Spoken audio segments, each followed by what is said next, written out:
Tukiachana na makala hayo ya elimu, ni kwamba hazina ya malipo ya uzeeni NSSF imetangaza riba ya 17% kwa akiba ya wanachama katika mwaka wa kifedha uliopita, huku fedha za hazina hiyo zikiongezeka kutoka takriban shilingi bilioni 288 mwaka 2022 hadi shilingi bilioni 670 mwaka 2025.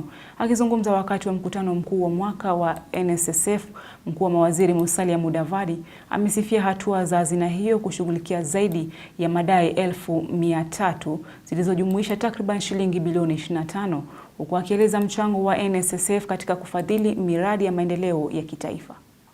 Hazina ya malipo ya uzeeni NSSF imefanya mkutano mkuu wa mwaka wa 8. Mkutano ulioleta pamoja viongozi mbalimbali wa hazina hiyo na wa kitaifa akiwemo mkuu wa mawaziri Musalia Mudavadi. Thank you. Mudavadi akisifia jitihada za viongozi wa hazina hiyo kwa maendeleo yaliyoafikiwa kufikia sasa, akitangaza riba ya 17% kwa akiba ya wanachama katika mwaka wa kifedha wa 2024-2025, huku akisifia hatua za hazina hiyo kushughulikia zaidi ya madai 1,300. It is now my distinct pleasure to declare an interest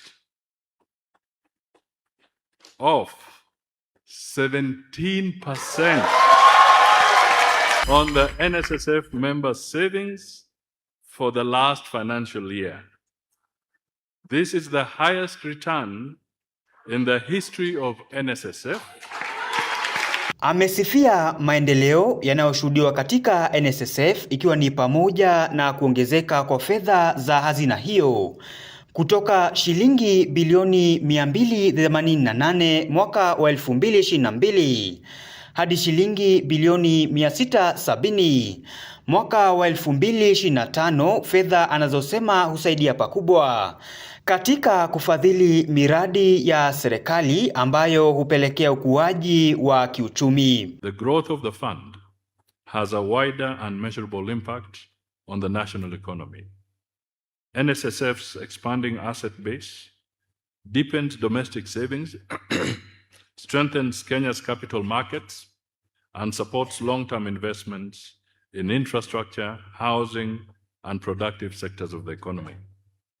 The fund's investment in roads, energy, affordable housing, and enterprise development projects. I am particularly impressed by the momentous growth in the size of the fund, from Kenya shillings 288 billion in 2022 to 670 billion in 2025. Amewarai wa Kenya kuendelea kuwekeza katika hazina hiyo bila kuchoka, akibaini kuwa itawahakikishia maisha mazuri watakapostaafu. Every shilling contributed to the NSSF is far more than a line on a payslip.